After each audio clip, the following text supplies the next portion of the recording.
আস্তে আস্তে কথা বলবেন না।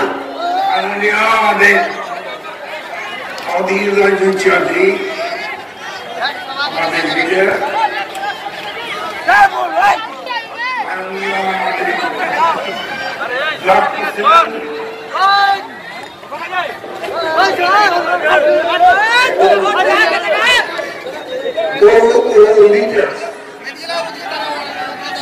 আমাদের এখানে উপস্থিত আছে,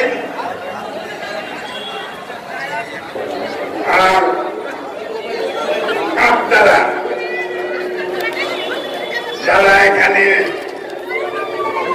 উপস্থিত আছেন তাদের প্রত্যেককে আমি আমার নমস্কার সালাম জানাচ্ছি।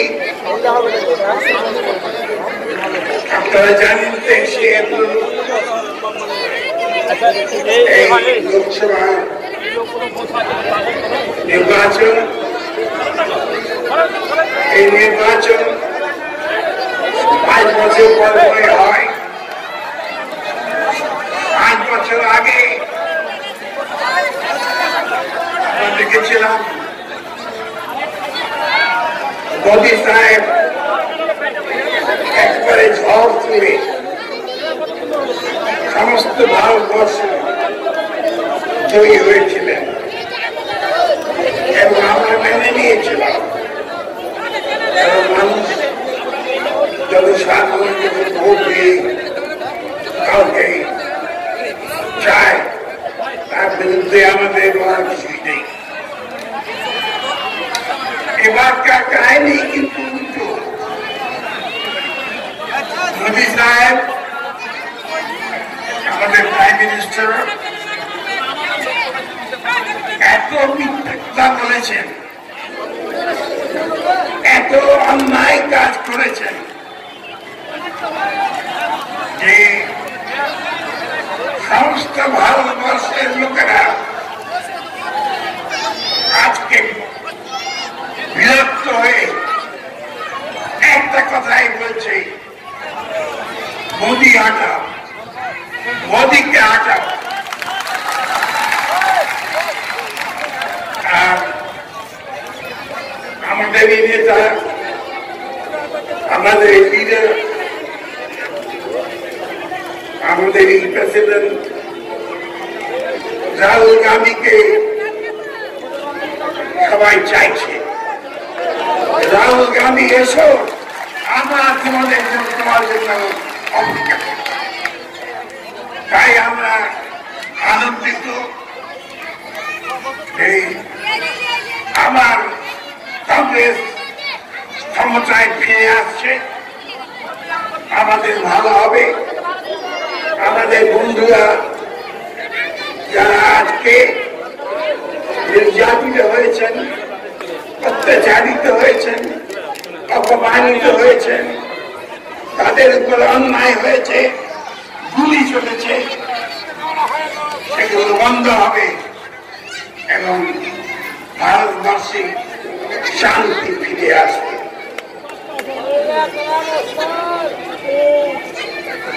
আমরা মোদী সাহেবের প্রতিশ্রুতি ভুলিনি যে প্রত্যেক বছর 2 কোটি করে লোকের চাকরি দেবেন, কর্মসংস্থানের ব্যবস্থা করবেন, তা কিছুই করা হয়নি। কাজেই সবাই ভারতবর্ষের লোকেরা একই সুরে বলছে, রাহুল গান্ধী জিন্দাবাদ, রাহুল গান্ধী ভারতবর্ষে প্রধানমন্ত্রী হবে হবে হবে। কেউ আটকাতে পারবে না।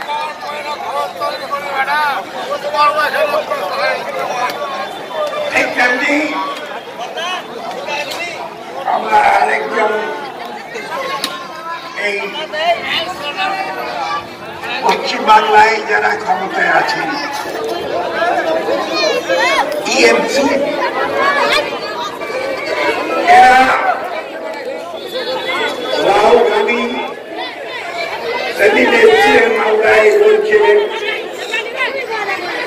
এই ভক্ত মহিলা যিনি আমাদের মুখ্যমন্ত্রী আছেন তিনি কার কথা শুনেছেন নিজের ইচ্ছা হিসাবে কেবল তাই নয় সমস্ত ষড়যন্ত্র এই অন্যায় এই অত্যাচার এই পুলিশের বদমাশি সব চক্রান্ত পিছনে আছেন সেই আমাদের মহিলা মুখ্যমন্ত্রী। তাই আমরা যারা শান্তিতে বাস করতে চাই, যারা অন্যায়কে দূরে রাখতে চাই, আমরা ভারতবর্ষের লোকের কাছে, পশ্চিম বাংলার লোকের কাছে আর আজকে আপনাদের কাছে আমাদের আপিল, কিসের আপিল? ভারতবর্ষকে আবার যেমন ভাবে ভারতবর্ষ ছিল কংগ্রেসের আমলে, ঠিক সেই ভারতবর্ষকে ফিরিয়ে আনুন, ফিরিয়ে আনুন, ফিরিয়ে আনুন। যারা ভয় দেখাচ্ছে, শুনলাম মিছিল আসছে, সেখানেও ভয় দেখাচ্ছে। কেন ভয় দেখাচ্ছে জানেন? তারা হারছে, তারা হারছে। যারা হারে তারা ভয় দেখায়, কাপুরুষতা, সাহস পায়, হিম্মত পায়, জীবনে লড়ার হিম্মত পায়, কাপুরুষতা, ষড়যন্ত্র করছে। কাজে আমাদের সবাইকে একত্রিত হয়ে সাহস দেখিয়ে ভোটের মাধ্যমে এই বিজেপি এবং তৃণমূলকে আমার বড় ভাই রজনীকান্ত চৌধুরীর ভাষায় বঙ্গোপসাগরে সাগরে নিক্ষেপ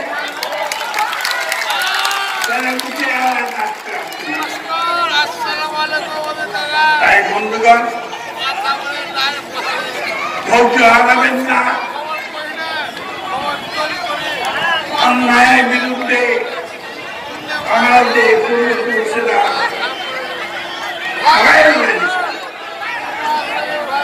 মহাত্মা গান্ধী, চিত্তরঞ্জন দাস, নেতাজি সুভাষ চন্দ্র বোস, তারা আমাদের নেতা ছিলেন। তারা ভয় করেননি, তারা লোভ করেননি। লোকদের লোভ আছে, তারা টাকা চায়, ঘুষের টাকা। তারা পরিশ্রম করে কাজ করে টাকা ইনকাম করতে যায় না, তারা চায় ঘুষ দেন। আমার মহাজন সাহেব আছেন বাংলা, উনি কোন কাজ কথা বলেন না, আগে টাকা না দিন, টাকা দিতে হবে। এইসবকে আমরা বের করতে চাই রাজনীতি থেকে। রাজনীতি ভালো লোকের জায়গা, অশুভ শক্তিকে দূরে রাখতে হবে, ভালো লোককে আনতে হবে, যারা ঘুষ খায় না, যারা চোর না, যারা ডাকাত না। তাদের বন্ধুগণ আছেন, আমি বলছি আপনাদেরকে এই সিটে আমি জিতবো, আমি জিতবো।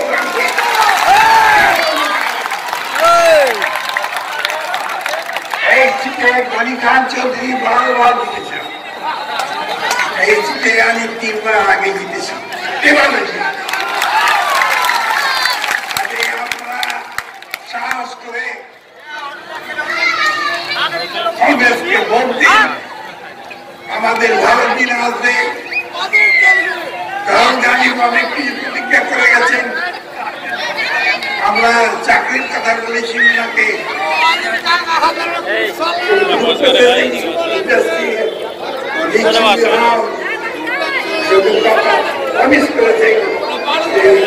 প্রধানমন্ত্রী হলে মুশকিল হবে এই চাকরির যে অভাব আছে তাই ইন্ডাস্ট্রি একটু কাজ